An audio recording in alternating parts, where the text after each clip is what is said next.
All right. The results are in. I have it here on this device. So, the award for most extra tech feature goes to the Xiaomi Smart Wireless Charging Pad.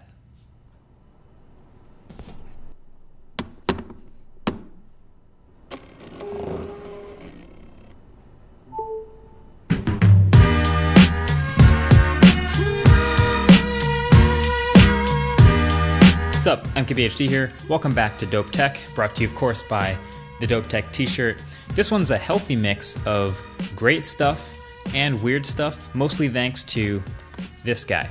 So Xiaomi released, alongside their new Mi 10 Ultra, their really impressive phone that's also a mirror, they also released this smart wireless charging pad. And it's this pretty big pad, and it was sort of inconspicuous at first. I took it out the box. I was like, yay, cool. Another wireless charging pad, but why is it smart? So then I plugged it in, and I started using it, and I got it. So this charging pad has one gimmick, and one gimmick only. It's a 20-watt wireless charger, and the number one thing it does is move that coil inside to find the device you put down somewhere on the charger and line up the charging coil automatically for you. So it's this huge pad on purpose, and you can put your device down anywhere, and then you can hear the motors move the coil inside to line it up.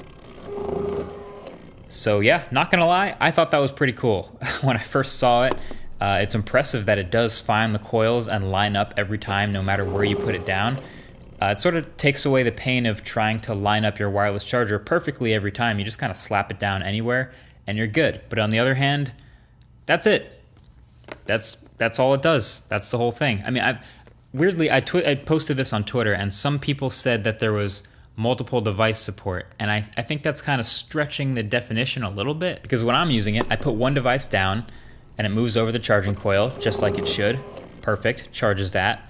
Then I put a second device down, and as long as the first one's charging, nothing happens. Really, the only thing that you could say is multiple device charging support is when it finishes charging the first one, it moves then over to the second device and starts charging that, which is cool. So a regular charging pad doesn't do that, so you can leave several things, I guess, in theory, on this pad overnight, and it'll eventually get all of them charged for you, but it's not charging more than one thing at once. Either way, though, not gonna lie, I kind of love this thing. It's 20 watts is good enough for me. It's not super fast charging, but that's a high enough rate, and I just kind of leave this thing on my desk now, and I just slap my phone down whenever I just need a couple extra % battery, and eventually it'll have me covered.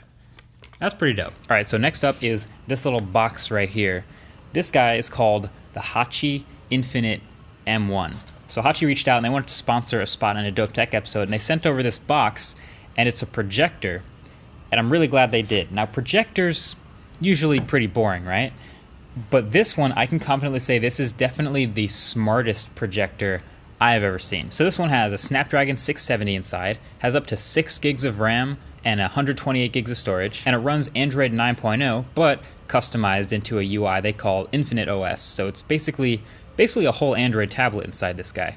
And then you can see, aside from the projection, it's got cameras, and there's sensors at the front and the top, plus a gyroscope inside keeping track of its orientation. So the way this thing is angled, basically you can put it up against a wall and it'll project up to the wall, or you can put it up against a flat surface like a desk or a table, and it'll project down onto the table.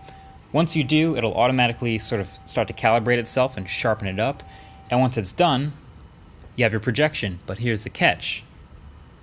It's a touchscreen projection. So this 10-point multi-touch element kind of unlocks this giant tablet experience anywhere you can find a flat surface, which you'll start to realize is like all over the place.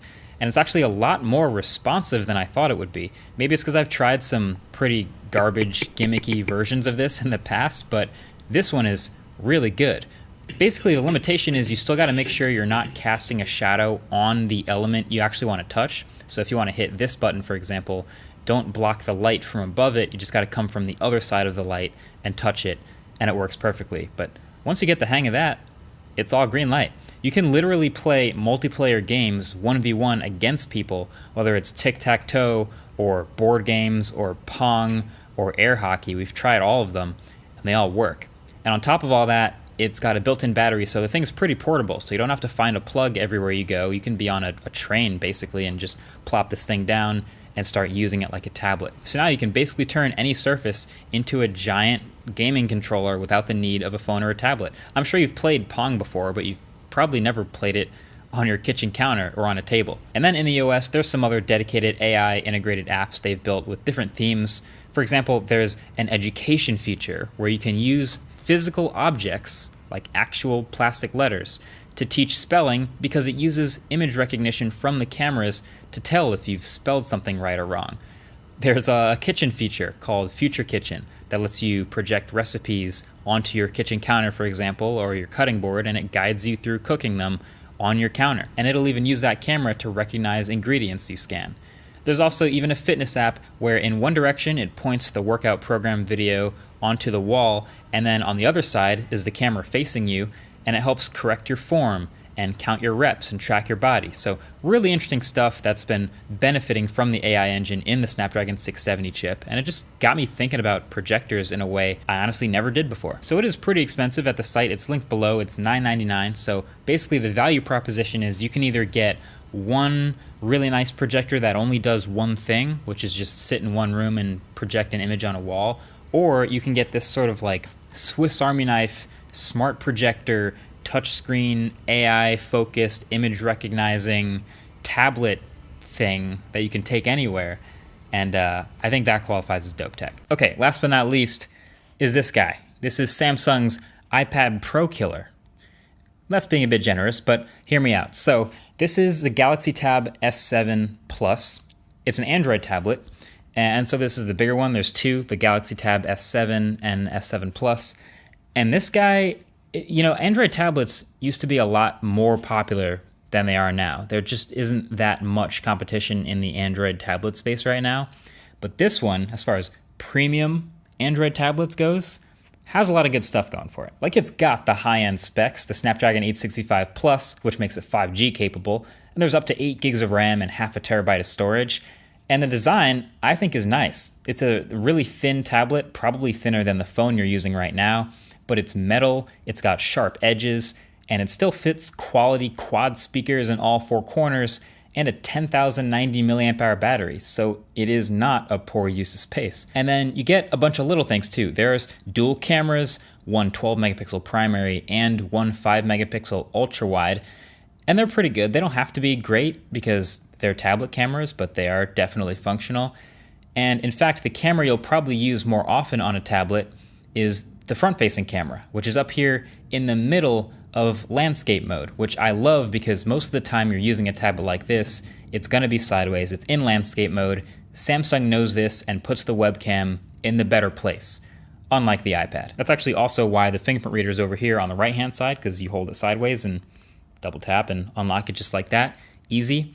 And the bezels are thin, but not too thin, because if you're holding a tablet, you do need some place to put your thumbs down and actually hold the thing. So it's got just the right amount of thickness to hold that bezel and not touch the screen. It's just an overall really nice design. My favorite quirk, though, is the S Pen it comes with. So this is the new and improved S Pen. It's got all the same improved technologies from the Galaxy Note series. It's the new 9 millisecond response time, all that fun low latency stuff. But I say quirk because it's kind of like they saw what the iPad Pro did with the Apple Pencil and said, oh, we like that. Do you mind if we copy that, but sort of make it look like we changed it up a little bit? And so that's how we ended up with this. They copied Apple's homework, but changed it up just a little bit. So the S Pen only attaches and charges this certain way. So it's got to have the tip facing the cameras and in just the right spot. And the magnets are nice, but they just aren't quite as strong, so I can't do it blind as easily as the iPad. Maybe if I used it for longer, I'd get a better hang of it, but it just feels like it should be a little bit stronger. And when you lay it down without the case, now that it's on the back, it kind of props it up a bit because of the pen. Like, is that what they wanted? I don't know. The case for it really is one of the best accessories you should get for this tablet, but the reason the Tab S7 Plus makes dope tech is because of this screen. This is the best screen on any tablet, including the iPad. It's a 12-inch, 16 by 10 120 hertz Super AMOLED display. It gets super bright, the colors are excellent, and everything on this screen, whether it's videos or photos or games, whatever it is, it just looks super sharp and vibrant. I mean, this is seriously a great screen, which I guess we'd expect nothing less from a high-end Samsung product. Oh, and yes, this also does use the full Quad HD resolution and 120 hertz at the same time. I mean, it is a tablet, but it's still nice to see. This screen, like if you want a media machine, if you watch a lot of YouTube, Netflix, whatever you do, like this is the screen you want to do it on. And it's lightweight enough that you can carry it around, watch it on a plane. This is the one. So this is dope tech just because of the screen. Now it is still an Android tablet, so you're gonna have a lot of partially unoptimized, weirdly vertical, not quite right apps. And if you're willing to deal with that, because that's part of the Android tablet experience, then the rest of this package might be interesting to you. But I mean, come on. This screen is awesome. So that's about it. That wraps up this dope tech. Some pretty good stuff here. But hey, if you have other suggestions for stuff you want to see in dope tech in the future, now's a good time to leave a comment in the comments section, because there's a whole wide world out there of great stuff and weird stuff and quirky stuff, and I would like to feature it on the channel. I think it's a lot of fun. So thanks for watching this episode, and we'll catch you guys later. Peace.